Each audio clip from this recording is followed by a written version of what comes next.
తల్లి పెట్టిండు అని అంటే ఆడపిల్లని ఏంటి పెళ్లి చేసుకొని అతనంటే వెళ్ళిపోతాం కదా.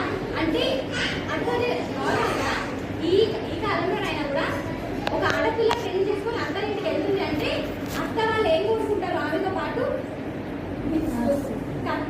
కదా. తల్లి తీసుకొని వస్తా అనుకుంటున్నారు ఎవరైనా లేదు కదా. అయితే పురుషులకు ప్రధానమైన బాధ్యత ఉంది తల్లిదండ్రుల పైన, ఆడపిల్లలకు కూడా ఉంది.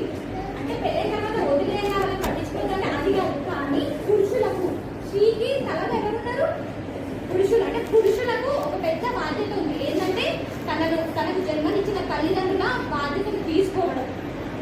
అలా యోహాను చేతిలో ఆయన పెట్టాడు. అయితే నార్మల్గా మనం కూడా మన తల్లిదండ్రుల మీద కోపడడం కానీ